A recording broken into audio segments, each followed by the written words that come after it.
বলুন। চেয়ারম্যান ওই দিন পরিষ্কার বলেছিল যে আমরা আজকে ফার্স্ট কাউন্সিলিং, সেকেন্ড কাউন্সিলিং অর্থাৎ ভ্যালিডিটি প্যানেলের মধ্যে যারা আছে 11-12 এর ফার্স্ট সেকেন্ড, 9-10 এর ফার্স্ট সেকেন্ড থার্ড, এই তিনটে মানে 11-12 এর দুটো কাউন্সিলিং এর লিস্ট আর 9-10 এর তিনটে কাউন্সিলিং এর লিস্ট আমরা আজকে দিয়ে দিই। আমাদের রেডি আছে, আমরা পাবলিশ করব কিছুক্ষণের মধ্যেই। যেই বলেছে তখন বলছে চিন্ময় বলছে তাহলে বাকি কাউন্সিলিং গুলো আপনি পাবলিশ করবেন না, তাহলে সেগুলো কি আমরা টেন্টেড? তখন চেয়ারম্যান বলছেন আরে টেন্টেড বলে নয়, ওটা ভ্যালিডিটি প্যানেলের মধ্যে নেই, তাই আমরা পরে ভাবছি এই লিস্টটা বের করে সার্টিফাই করে আমরা কোর্টের কাছে জমা দিয়ে এদেরকে বাঁচিয়ে দিই, তারপরে বাকিগুলো অটোমেটিকলি ভাবে বেরিয়ে যাবে। তখন ও বলছে আমি কোনোভাবেই বের করতে দেব না। ঠিক আছে, যদি বেরোলে সবাই সব কাউন্সিলিং এর বের করতে হবে, না হলে কোনো কাউন্সিলিং এর বের করানো যাবে না। আর যদি বের করান তো আমি আগুন লাগিয়ে দেবো এখানে, বলেই চিৎকার চেঁচামেচি শুরু করে দিল। বাকি সবাই ম্যাক্সিমাম প্যানেল এক্সপায়ারি ছিল, তারা কেউ আর চাইলো না। সঙ্গে সঙ্গে চেয়ারম্যান উঠে গেল, উপরে গিয়ে কার সঙ্গে ফোনে কথা বললো, দেন বলছে ঠিক আছে আজকে তোমরা যাও, কোনো লিস্ট আমি আর বের করছি না এই মুহূর্তে, বলতে ওখান থেকে বেরোনো হলো।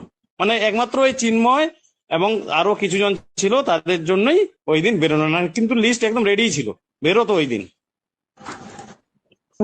ভাবে দালালি করে যেটা বাঁচতে দেয়নি, সেটার জন্যই আমাদের লড়াই। যে যেটা বাঁচানো সম্ভব হতো সেটাকে বাঁচানোর লড়াই। সেক্ষেত্রে কেউ হয়তো সেই ভ্যালিডিটি প্যানেলের কেউ হয়তো 2025-এ কল হয়ে থাকতে পারেন, কেউ হয়তো মানে এতে রেকমেন্ডেশন পেতে পারেন, সেটা আমাদের দেখার বিষয় নয়। সুতরাং যারা ভ্যালিডিটি প্যানেলে ছিল, যেটাকে বাঁচানো সম্ভব হতো কোর্টের মাধ্যমে বা এসএসসি চেয়ারম্যানের মাধ্যমে, সরকার চাইলেই বাঁচাতে পারতো, সেটাকে এই দালালরা বাঁচাতে দেয়নি পলিটিক্স করে। তো সেইটার জন্যই আমাদের লড়াই। আমাদের লড়াই হচ্ছে ভ্যালিডিটি প্যানেলের জন্য, যেটাকে বাঁচানো তখন যেত, সেটাকে আমরা এখন চেষ্টা করছি। সেটা আমাদেরকে সরকারের কাছে দরবার করবো। এটা এটা কিন্তু আপনি একটা পোর্শন বললেন যে তখন যদি ভ্যালিডিটি প্যানেল বাঁচতো, এক একটা করে কিন্তু পরপর কাউন্সিলিং বেঁচে যেত, কিন্তু ওই যে পরপর এরকম পুরো প্যানেল যে আমাদের শেষ হয়ে গেল। চেয়ারম্যান বলেছিল পরিষ্কার ওই দিন চেয়ারম্যান পরিষ্কার বলেছিল, বেঁচে গেলেই পরের কাউন্সিলিং গুলো বাঁচবে, ম্যাডাম জসিমবাবু না হিন্দি ভিতরে ছিল। জসিমবাবু চেয়ারম্যান কি বলছেন বলুন, শুনে রাখি আপনার কাছ থেকে। জসিমবাবু আপনি বলুন তো, একটু বলুন। চেয়ারম্যান ওই দিন পরিষ্কার বলেছিল যে আমরা আজকে ফার্স্ট কাউন্সিলিং, সেকেন্ড কাউন্সিলিং অর্থাৎ ভ্যালিডিটি প্যানেলের মধ্যে যারা আছে 11-12 এর ফার্স্ট সেকেন্ড, 9-10 এর ফার্স্ট সেকেন্ড থার্ড, এই তিনটে মানে 11-12 এর দুটো কাউন্সিলিং এর লিস্ট আর 9-10 এর তিনটে কাউন্সিলিং এর লিস্ট আমরা আজকে দিয়ে দিই। আমাদের রেডি আছে, আমরা পাবলিশ করব কিছুক্ষণের মধ্যেই। যেই বলেছে তখন বলছে চিন্ময় বলছে তাহলে বাকি কাউন্সিলিং গুলো আপনি পাবলিশ করবেন না, তাহলে সেগুলো কি আমরা টেন্টেড?